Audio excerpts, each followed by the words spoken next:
Welcome to another episode of A Pint with Seaniebee. We're outside on an Irish summer's day at my friend Vogue's house, who I'm hoping will come back and bar back this conversation. When I say Irish summer, it's overcast and will probably rain, and there is a car alarm going off in the background just to give it that really authentic Dublin suburb feel. Thanks again for all of your support, continued sharing, and a lot of you went and kindly rated the podcast. We live in an algorithm state at the moment, and apparently what happens is if you rate something, it goes up some fucking ladder somewhere and you end up getting more listens. So if you could rate it when you see it, that'd be great. I've got a very interesting guest. I'm really looking forward to this today. A guy who I met for the first time about 20 minutes ago. And he is a bit of a legend from Australia who's in Dublin for 2 nights only to see Aerosmith. And we have very little in common except the fact that we're good yappers. So it should be interesting. There should be a good bit of banter going on. He's famous as kind of the Mr. Rugby of Australia, Mr. Rugby League of Australia. We'll get into the differences between Rugby League and Rugby Union for those people. There's a train going by the way, so that might happen from now on. He's a famous Rugby League journalist. He's a writer whose new book is coming out called Touchstones. We'll talk about that. And he is also really interested in rock and roll and music, and he has his own podcast which gets a lot more listeners than I do, and we've been sharing some little tips on that. His name is Steve Mascord. Hello. Welcome to the podcast, and thank you very much. Podcasting is the other thing we have in common. We do. So Steve's podcast is Nothing called... more boring than two podcasters on a podcast I know. talking about podcasts. But at least we're not doing that sherry thing. Yeah. Because people go, get that fucking Irish guy off your podcast. Steve's podcast, we might start there, is called White Line Fever, and I had to look that up. I thought it was something to do with the fact that all the rugby league players in Australia are doing cocaine at the moment and getting a lot of shit for it. But White Line Fever for the Irish and maybe non-rugby followers is that guy who goes out on the pitch and doesn't pass the ball because he wants to score himself, kind of thing. Is that right? Someone whose senses desert them when they cross the sideline, the white line. Yeah. However that may manifest itself, whether it's punching someone or so they go crazy, head-highing someone or hogging the ball or whatever. And I think in the States it referred to people who get mesmerised, like long-distance truck drivers who get mesmerised by the line in the middle of the road. Yeah. When Lemmy referred to it in a song, and his biography was White Line Fever, I think it might have been about touring and the monotony of touring and stuff like that. So why did you pick that as the name for your podcast? Because it does have a sort of rock and roll and also rugby league connotations, and the podcast is an attempt to marry the two together. So far unsuccessfully. They don't go together as well as I'd like them to so far, but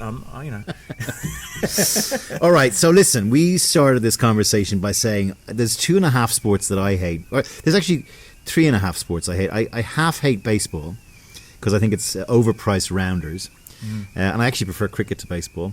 Well, the Americans have no idea. They go, what do you mean? You got a game that lasts for 5 days and it can still be a tie? They have no concept with that.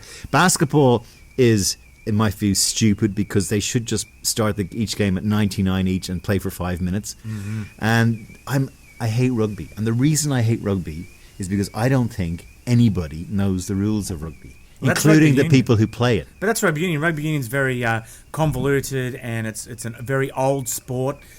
Rugby league is rugby union for simpletons, So I think if you watch the game of rugby league, you might find it boring, violent. Any number of disparaging terms you might want to use, but I don't think confusing would be one of them because I grew up.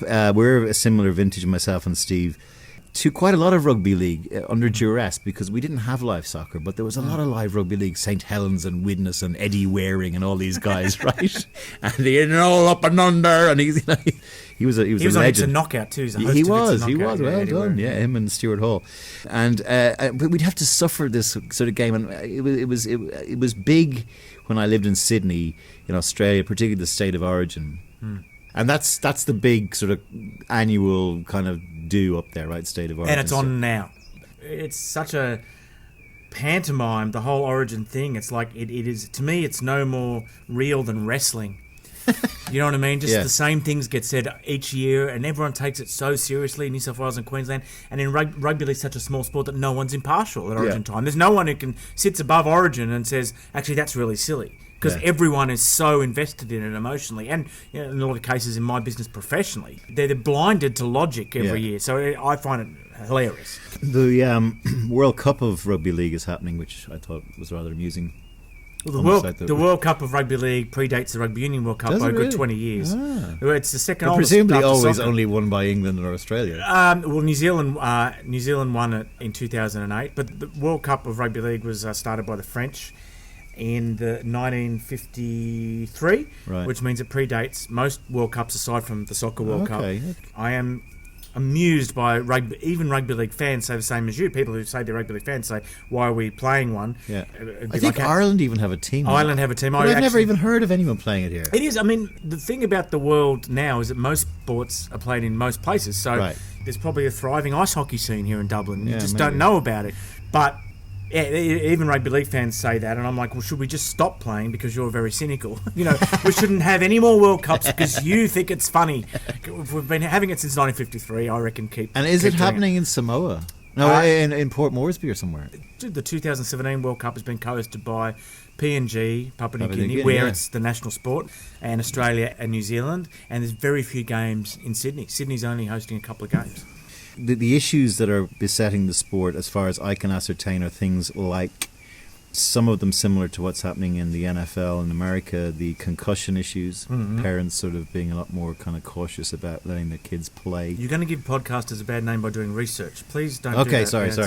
But there was a lad from Warringah Rats I heard who died recently. That's right. That's rugby union. Was that? Yeah, we had unfortunately in rugby league 2 years ago we had 5 deaths in 1 year, including in South Africa. You didn't think rugby league was played there either, did you? Well, I presume the South Africans played it. Yeah.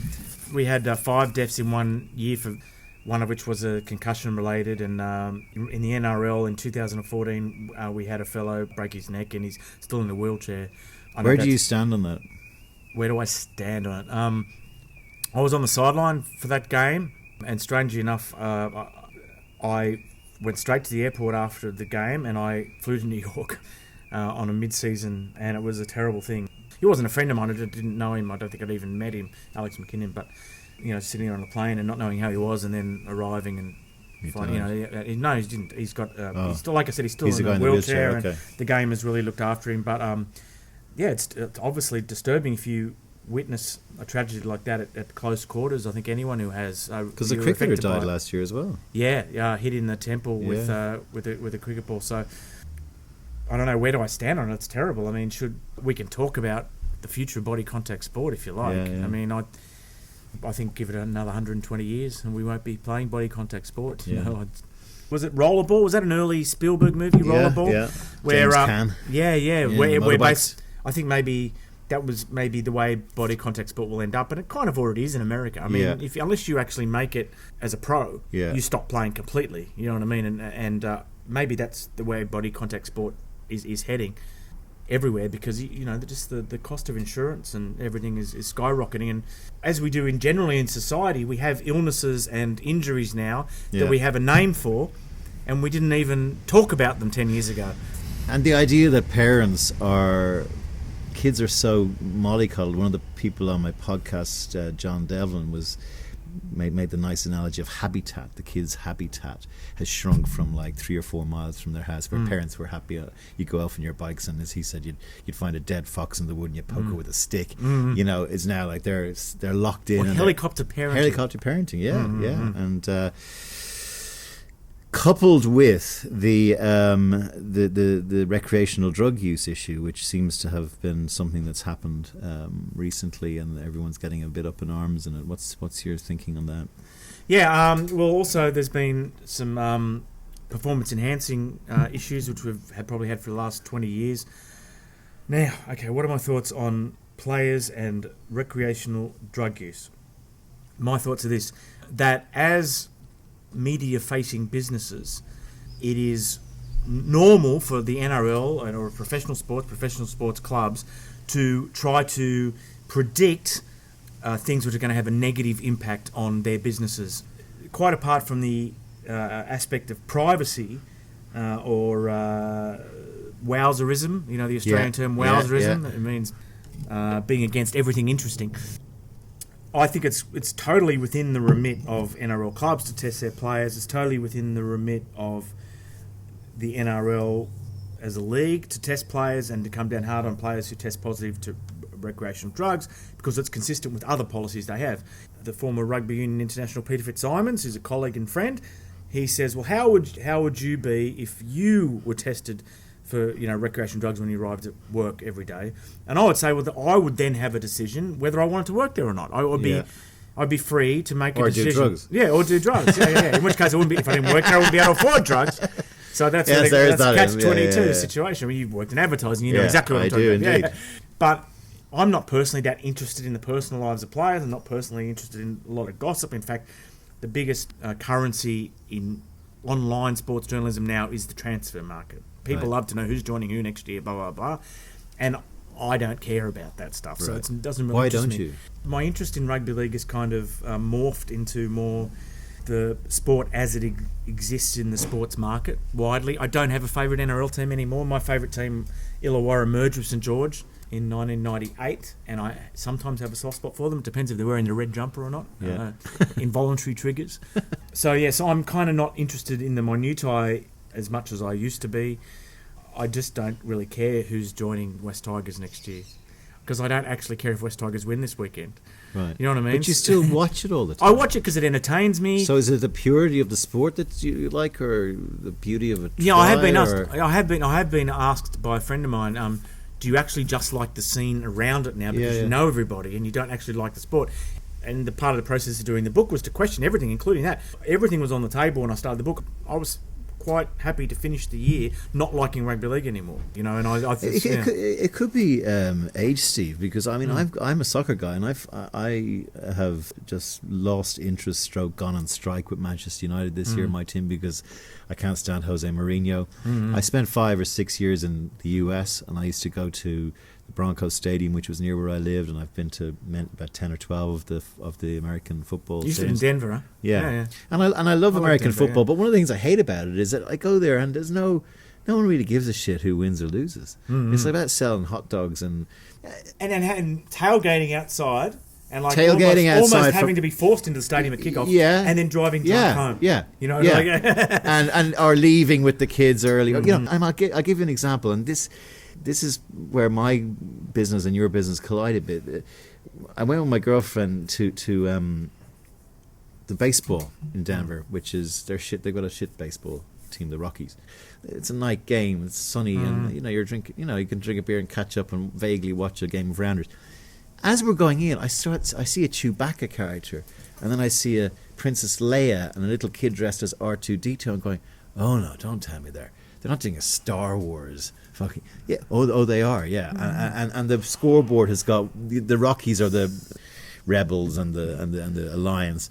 And sure enough, I said to her, I bet you they'll be holding lightsabers morphed onto there. And sure enough, they were. And you're coming out as a player going, this game doesn't really fucking matter. This is marketing. This is hoopla. I know, but you got to, like, with television now, like, it's like we talk about newspapers. Newspapers now have to entertain or offer outlandish opinions because people get their raw information from the internet. People get their sports off the TV now. So if you're going to encourage someone to go, it's about, you have to do things like that. It's part of the gig now. I know that the Premier League is quite happily sold out most of the time. But generally speaking, in the Australian sports market, in America and a lot of places, people can watch on TV, and rugby league particularly is a really good TV sport. Yeah. And you've got to come up with ideas to get. I'd welcome a few stars. I mean, we had guys like, and tell me what you think of this. They have a Marvel Comics weekend, and the jerseys are actually like Spider-Man and Captain America. Hate it. But it's merchandising. It's it's colourful. I think as Doug Stanhope would say, you're ruining the integrity of the sport. I mean, you just. I get that there has to be something extra going on when you attend a venue, but. It's a hassle to go like the Cleveland Browns are one of the shittest NFL teams, but they don't have cheerleaders. They have a big old tradition. I think they left Cleveland and they came back to Cleveland, and they can do that very easily over there. And the NFL teams don't have these crazy, like where they're painted with sponsors like racing cars, which a lot of other sports now have, like 1,000 different sponsors. The NFL have clean skin jerseys. Maybe rollerball is the future. This leads into your book, your love of heavy metal, your love of rugby league, and your, I guess, ambition to write a book. Can you talk about how that all came about and how all those three things sort of merged together to form Touchstones, which is coming out next week. I appreciate you asking a question that allows me to plug the book, but I could enter this subject from any number of doors. Well, how about this? Let's go back let's go back to how does a guy like you end up here at roughly the same age as me? What was your childhood like? Yeah, well, so I was adopted and I was born in Sydney. I was given by the authorities to my parents when I was 3 months old, and my parents told me that my birth parents had died in a car accident, and I was told that my entire life. In about 2000 did they know otherwise, or they did know otherwise? But there was in 2006 I received a phone call from this girl. Said, "Are you Stephen Mascord?" "Yes, I am." And yes, and she said, "How much do you know about your early life?" And I said, "Well, I was told that I was adopted and my parents died in a car accident, but I'm guessing that was a lie and you're my sister. Is that right?" Did you say that straight off the bat? Yeah. Well done. And she said, "Yes." So we're getting into Star Wars territory here, folks, again. And now we're married. No, we're not. And by the way, I am your father. So that is a separate story, and the reason my parents lied to me was because my mother, my birth mother, had suffered from mental illness. I've only now heard a name of my putative father in the last 12 months, and I have had I've got people looking for him. Or are they still alive? Well, no, Elizabeth died, and that was Elizabeth, my birth mother. She actually asked Stephanie, my sister, to go looking for me.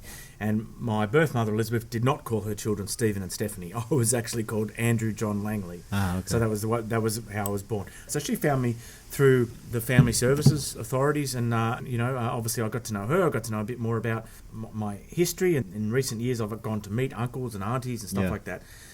My central question is, if I'd stayed Andrew John Langley, if I'd stayed with Elizabeth, the family was quite bohemian. We had OBEs and MBEs in the family. Really? Doctors, all this sort of stuff. If I'd stayed in Sydney, if I'd stayed on the North Shore, I would be a completely different person. I would imagine. I imagine I'd probably a prick. I'd follow. Well, you live in double worse. You would know pricks from Sydney. Yeah, so I was one. And I'd probably follow the Swans or rugby union. I'd probably like indie rock or whatever. Yeah. And so I'm like, these are things that shape you. Yeah. Exactly. And I'm like, I started off. Oh, you should write a book. Yeah. You should write a book. Yeah. Like everyone, I'm sure everyone has had someone say that, But then suddenly I was had this thing to tie it all together. These things that I think are central to my identity are actually a result of nurture rather than nature. My whole identity has been debunked in a way, so this allowed me to attempt to deconstruct what I like about these things, what impact they have on other people, and to what extent they have an intrinsic value or they're actually things that need to be left behind. The metaphor is throwing all your toys out of the cot and then looking at them on the floor and deciding which ones to pick up and carry on with in your life and which ones to leave laying on the floor. Was it a big shock to you?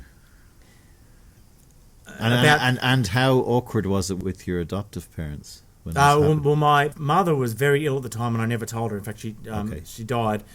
And I didn't want to burden her with it. Right. I realised that they meant well. They didn't want me scared when the guy from the adoption agency came to the house every month to see how I was. Yeah. This guy might take me away. And I've spoken to relatives who work in the psychology field who tell me that the accepted wisdom at the time was you've got to get the kid away from the crazy mum. You know what I mean? So they thought they were doing the right thing. I guess I lived in a world of my own creation.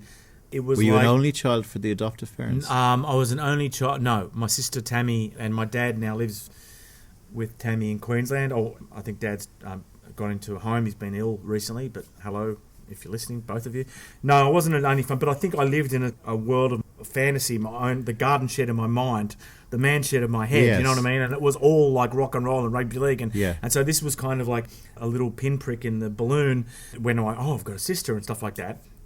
But I still didn't allow myself to absorb the significance of it initially. What happened was my girlfriend, who's now my wife, we were down at Brighton. Where my sister lives, I might have. Oh, right, a great bohemian place. Yep. Wonderful bohemian place. And it was like the way my life was the next week I was going back to do 40 weeks of rugby league, and so it was my last Sunday off. And this is a kind of a weird thing, but my girlfriend then, who's now my wife, said, I was talking to my friend about this book project, and I said, if Steve is if it's crap, he can just write under his birth name. And a friend who she worked with at Microsoft in Australia said, what's his birth name? And he said, Andrew John Langley. And this lady just froze. And she said his mother was a ballerina. She danced at Sadler's Wells. His grandfather was a surgeon, blah, blah, blah. She knew the whole family by sheer coincidence, apropos of nothing. Wow. That's when I started to... I think I started to emerge into the real world that the rest of you inhabit. You know what I mean? Speak for yourself. I took 1 foot outside of the garden shed of my mind a little bit, and at that time my relationship with Sarah wasn't steady, and she helped me meet my cousins and aunties and uncles and learn about where I came from, and so in a really weird sort of way, a discussion about my book inspired my book. It's a really weird thing, but again, I'm making it sound autobiographical, and people are going, I don't want to read about that boring bloke.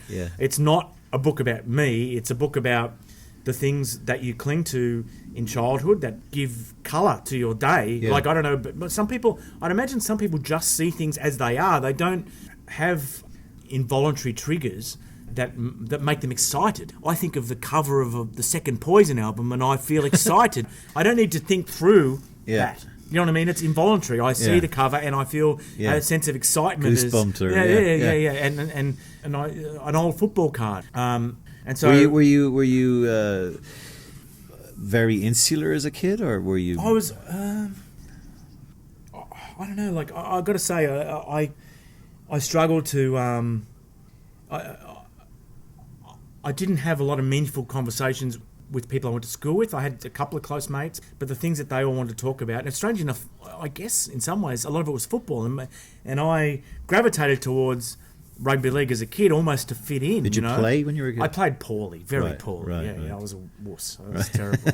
I never played Windang rugby in my life. Windang under sevens, and I gravitated towards it to fit in, I guess.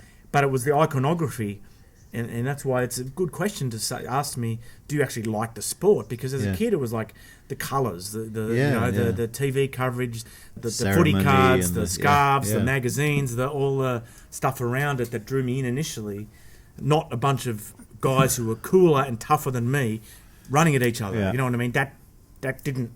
And you're having the same... You're sort of telling me the same thing about music. You talk about album covers, and you talk about, imagery and stuff like that. Yeah, those things. And again, that heavy metal was all logos, and it was all about kind of who could outdo themselves. But it was also... But the difference was rugby league was played by tough alpha males, and in many cases heavy metal was played by kind of misfits and losers, even the ones who subsequently became sex symbols. They had to tease up their hair and wear spandex, and in many ways they actually countered each other in my imagination, because one was me trying to fit in and the other one was me being proud of being different.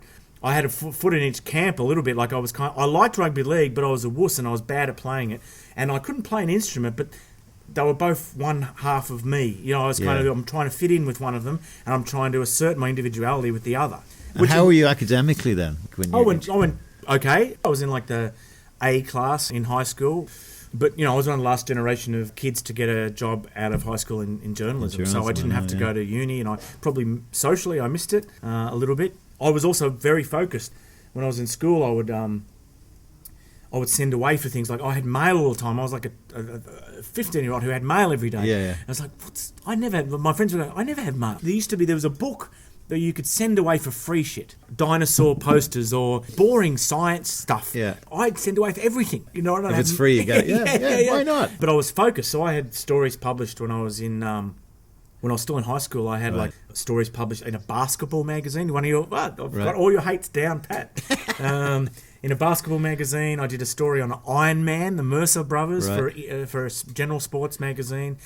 By the time I went and applied for a job, I'd actually had stuff published. I was very, very focused, And as I said, I kind of... Did you always feel that you were going to do writing of some sort? You know what? It wasn't. It was more a way, how do I work in that field? How do I be around this straight out of school. How can I do this quickly? Yeah. I couldn't suddenly be a club chief executive at the age of 17. I didn't really want to play. Yeah. It was dangerous.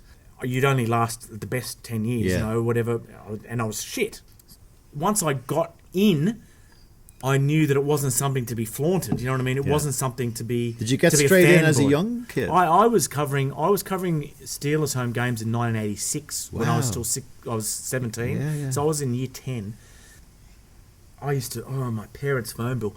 I used to ring up and just try to like there used to be surfing, and we had people, because I'm from a surfing suburb. Again, never stood up on a board in my life. Yeah, but, me neither. Yeah, but because it was a surfing suburb, I remember I would ring the paper in Honolulu and say, "Do you want me to cover this surfing thing?" God knows how much my parents in those days, ringing the paper in Honolulu as a 16-year-old going, "Oh, they'd say yes." No, I never got to cover a surfing thing. But I tell you how it started. There was a goal kicking competition. Right. And it was when Mal Meninga first joined Canberra, and it was his first appearance in a Canberra jersey. And at Wollongong Showground, it was a pre-season promo for the... Mal Meninga, probably the most famous... Yeah, definitely. We've just... Currently coaches Queensland? Australia, sorry. And there was a goal kicking competition, so I called up everyone, "Do you want me to cover this goal kicking competition?" And everyone said to me, "No, we're going to get it off AAP," which is AAP was like Reuters. Yeah. And I'm like, okay, I'll ring whatever this AAP is. I'll look it up in the phone book, and I rang them up, and they said, "Yeah, we'll take 10 parts," And the next year, I was covering Steelers games for AAP, and then my first job was at AAP. So they just. Where did you get the foresight to do that as a young fella? I don't know. It was logic to me. You want to do that? You ask someone. Yeah. You just keep asking. I wrote to the BBC when I was 13 because I used to do stand up. My joke is I used to do stand up comedy until everyone told me to sit down. That's about the only funny joke I wrote, and I think I probably didn't even write that.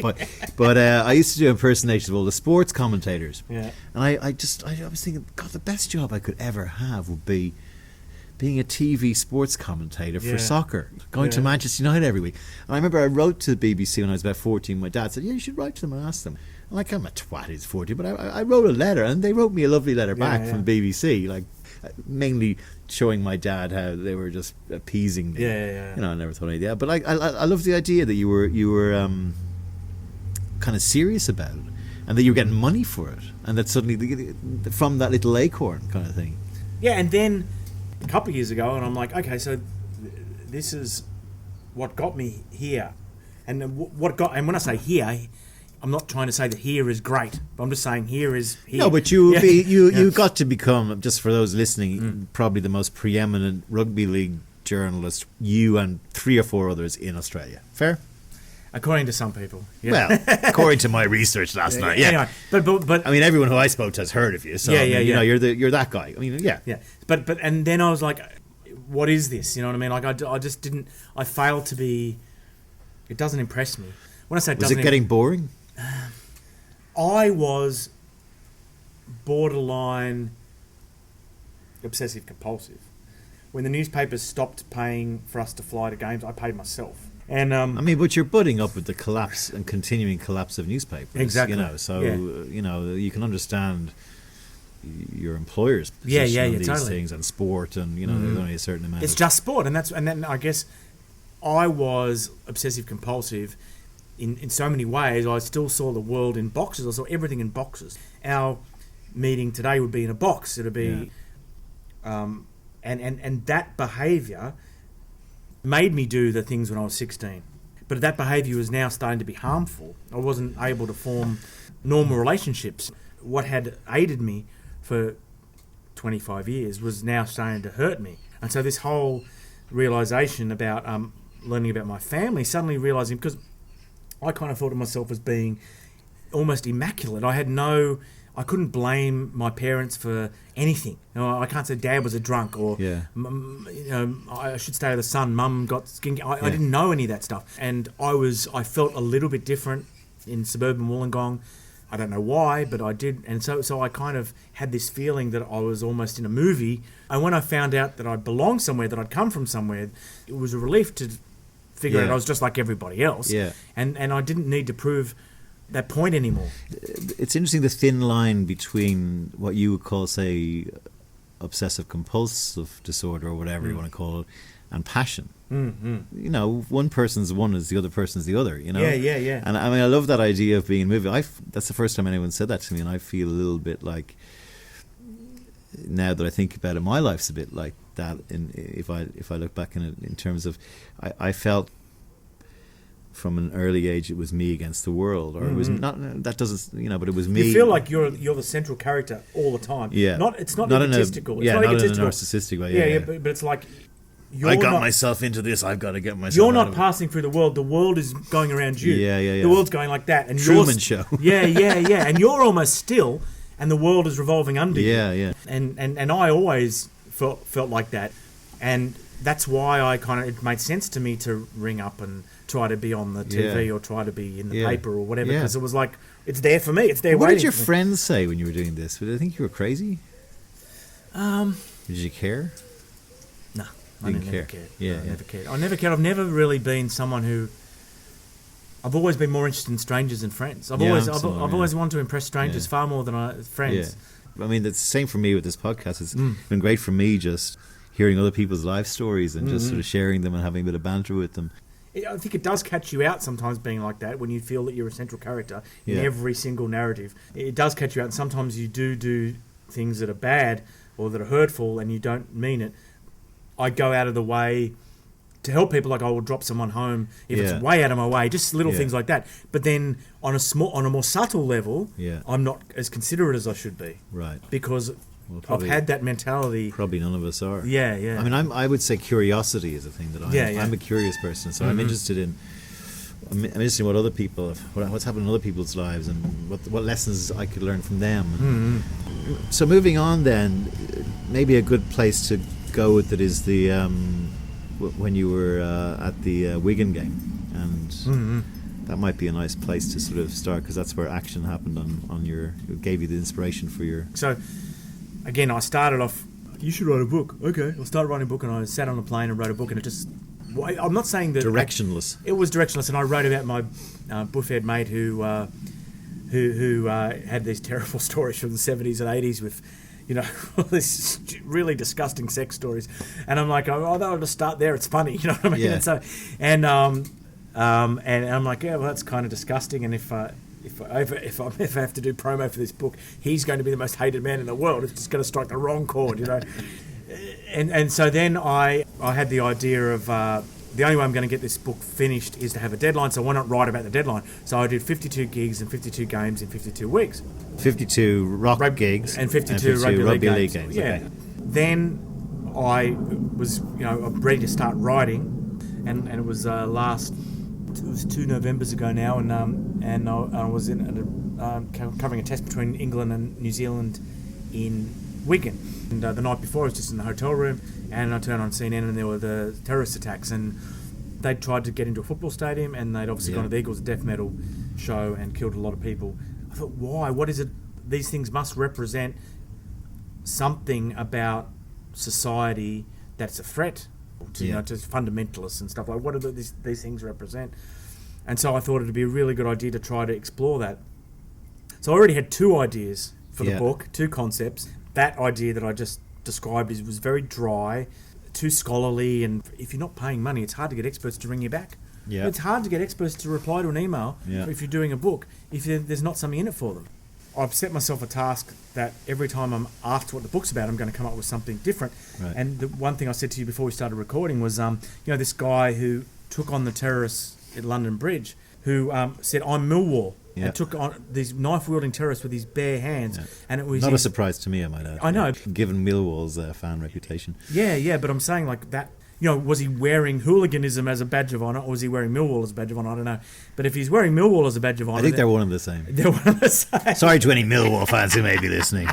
But I'm like, what is it? What is it just about a football team that can make you take on knife-wielding terrorists, It's such a big part of your identity, And so all of these things we've discussed, and that's why I said the discussion about the book, it's like a building that fills a whole block and there's about 7 or 8 doors and we can go in any door we want. It's just what's inside, I hope, is okay. Where do you stand on all that terrorism shit that's going on around the world? We, in the West, are under the misapprehension that we're living in peacetime because there aren't tanks in the street. Aren't soldiers marching down the street. Yeah. And Ireland doesn't do this, but Australia does, and UK does, and certainly America does.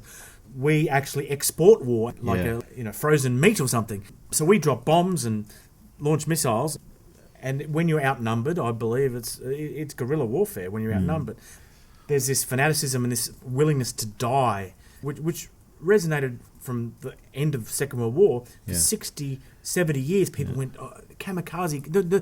Growing up, the word kamikaze was in your mind. It was it was so unthinkable. That gives it another dimension. It makes it very hard to fight. Obviously, I'm not a religious person at all. I think religion is a curse on humanity. I agree with you there. And so there's two thoughts on it that aren't connected at all.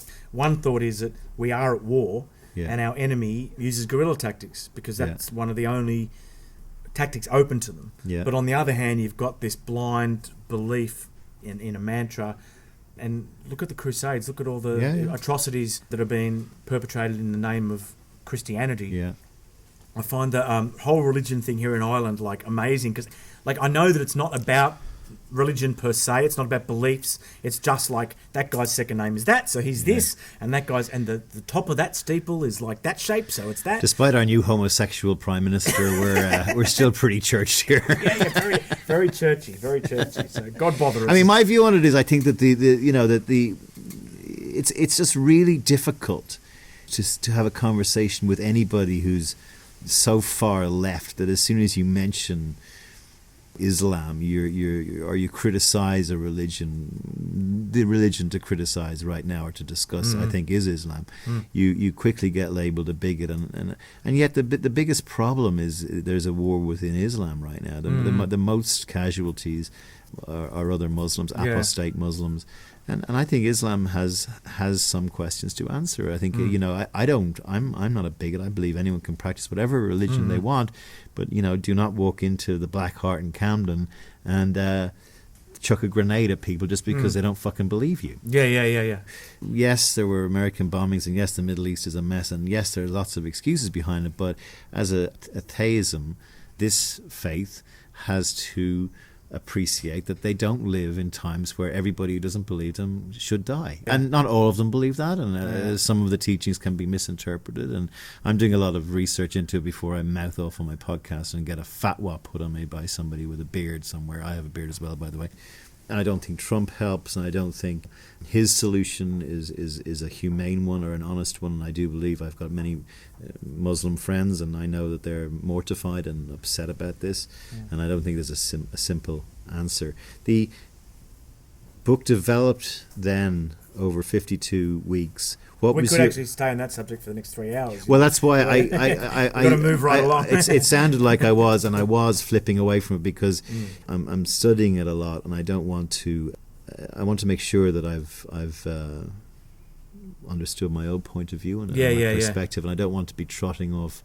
I don't want to be trotting off the regressive left theory, which is leave them alone. They're a peaceful religion, because I don't think it's a peaceful religion. I think it's very it's an approach to women and well, look at the apostates is as appalling. You could say about the Old Testament and some of the things. And as I said, if there was if the Anglican Church suddenly said we're tooling up in Norwich and we're going on horseback down through Germany and we're going to free Jerusalem for Christianity and kill all the Jews and the Muslims there, they would be shut down pretty fucking quick. They wouldn't get to the ferry. And again, you also get this thing where you bring up alternative points of view and suddenly you become an apologist, or you become politically correct. Those terms, like politically correct, they're all empty. They're just used to shut people down, to stifle discussion of the actual issues. And even the whole left and right thing is until the rise of terrorism, of Islamic terrorism, because it's obviously been terrorism of all, until the rise of Islamic terrorism, I never really thought in terms of left and right. Really, I had a view on that issue, and I had a view on that issue, and I didn't really. They can be different. I never really thought of myself as like a left or a tree-hugging liberal. Or I never thought of myself as. Yeah. But we need to get back to that, I think. Yeah, but now my position, my tactic in this is that whatever I say, whatever that makes me, that's what I am. Whatever you want to call me, that's what I am. I'll go on social media and go, "Hello, it's the tree-hugging liberal here," or whatever. Yes, I'm a hypocrite. Now, can we get back to the issue? I try to depersonalize it by accepting every insult at face value. Yeah. Whatever insult you want to throw at me, I'm that. Let's go back to talking about the issue. Remove the outrage. Yeah. But it has, as far as how it's affected my life since, it's enormous. This is the middle of we're in the middle of State of Origin. I'm sitting in a garden in Dublin. Yeah. Now, when I started this book, I wouldn't have been able to bear to do that. Like I was so locked into the routine. So what is that? What has happened there? Have you become more relaxed, or? I've put my obsessions in a little. We used to, when we were kids in Australia, we'd go to old gold mining things, and we'd do like gold in a tray. Yeah. And I've put my obsessions in there, and I've kind of drained out the stuff that I don't need anymore, or maybe I haven't. Maybe it isn't important to me anymore. The guy who sent the letters off and wanted to be part of it, who wanted to be there, wanted to know the people. It's not important to me anymore to feel that I'm a part of it and they know me. I'm happy to take what I benefit from out of my obsession and to leave the rest. And if I can earn a living by sitting here in a garden in Ireland and State of Origin is on 20,000 k's away and I still get to watch it and I still get money goes in my account and I've got a smile on my face, then I don't need to be there. I don't need to be waiting for some gibber to come out of the dressing room at 11:45 to give me a shit quote. You know what I mean? Like, you know. You may have achieved wisdom, which happens to us all. What's the future hold for Steve Mascord? I'll have to ask him. At the moment, I'm going backwards and forwards to Australia. I'd like to not have to go back all the time, so I'd like to be able to earn. I've got a UK citizenship now, and this is probably giving away the end of the book, but it's not a crime thriller, so you can give away the end. You know, spoiler alert. Spoiler alert. But my mother was born in the UK, and I never met her, and she used to send me presents that I never received. And I got citizenship thanks to her. She was born in the UK. So one present finally got through at the age of 48. She'd be very happy with that. At the age of 48, one present got through. Very good. Steve, thanks a million for taking time out to chat with me. I love that. It's great. I wish you all the best for the book. Thank you. With the Lovely future, to meet you. And I learned a lot today from you, so look after yourself. Thank you.